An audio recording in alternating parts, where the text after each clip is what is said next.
Naam, habari za wakati huu, karibu tena. Ni wakati mwingine tena tunakutana hapa. Taarifa kubwa: Chadema yapinga mashahidi wasili kwenye kesi ya Tundu Lissu. Chama cha Demokrasia na Maendeleo Chadema kimeiomba mahakama irejee uamuzi wa awali wa hakimu anayeendesha kesi ya uchochezi inayomkabili mwenyekiti wa Chadema Tundu Lissu, ambaye alikubali maombi ya upande wa jamhuri kusikiliza ushahidi wa mashahidi wasili pasipo Lissu kuwafahamu, jambo ambalo lina asili haki yake ya kujitetea ipasavyo na linaweza kupelekea maamuzi yenye athari kubwa kwake binafsi. Katika taarifa iliyotolewa leo Juni 26 mwaka 2025 na mkurugenzi wa mawasiliano na uenezi wa Chadema Brenda Rupia, inasomeka kama ifuatavyo. Moja kwa moja tuangalie taarifa hii, ikiwa ni tamko la Chadema kuelekea kesi ya Tundu Lissu ambayo inamkabili, lakini kubwa ni kwenye kesi ya uchochezi ambapo mashahidi wa asili wanataka kuletwa mahakamani, jambo ambalo linaweza likaasili haki ya Tundu Lissu.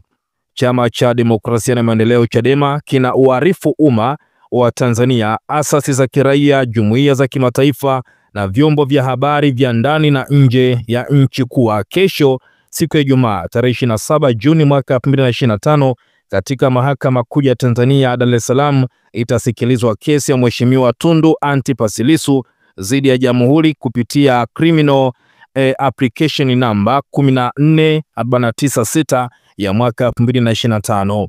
Katika kesi hii Mheshimiwa Lissu anaomba mahakama irejee uamuzi wa awali wa hakimu anayeendesha kesi ya uchochezi inayomkabili, ambaye alikubali maombi ya upande wa jamhuri kusikiliza ushahidi wa mashahidi wasili pasipo Mheshimiwa Lissu kuwafahamu, jambo ambalo lina asili haki yake ya kujitetea ipasavyo na linaweza kupelekea maamuzi yenye athari kubwa kwake binafsi.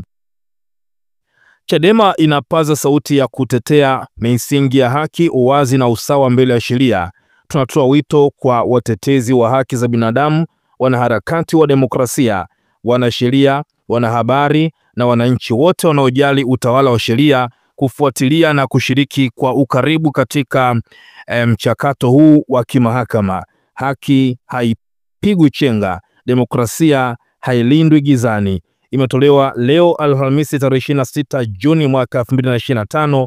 Brenda Rupia, mkurugenzi wa uenezi na mawasiliano Chadema. Hii ni taarifa ya Chama cha Demokrasia na Maendeleo Chadema kuelekea kesi ambayo inamkabili mwenyekiti wa Chama cha Demokrasia na Maendeleo Chadema Tundu Lissu siku ya kesho mahakamani. Watu wengi wametoa maoni yao hapa katika taarifa hii ya chama cha Chadema. Huyu anasema kwamba free Tundu Lissu, no reform, no election. Lakini pia mwingine anasema kwamba hivi, kwa nini CCM wasiwaruhusu Chadema waingie bungeni kuliko kuwa na bunge linajadili upuuzi kila siku?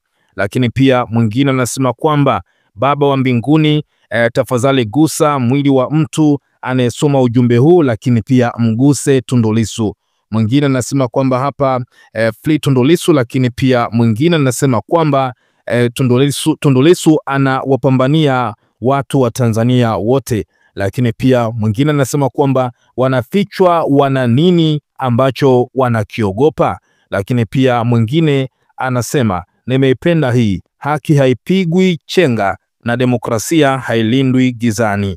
Lakini pia mwingine anasema kwamba kuna muda nchi hii naona hakuna mahakama bali wote ni CCM. Lakini pia mwingine anasema kwamba CCM, hebu ifike mahali sasa muwe mnaona aibu. Watu wengi wametoa maoni yao hapa, lakini kubwa tuachie maoni yako na tukutane kesho mahakamani, kesi ya Tundu Lissu.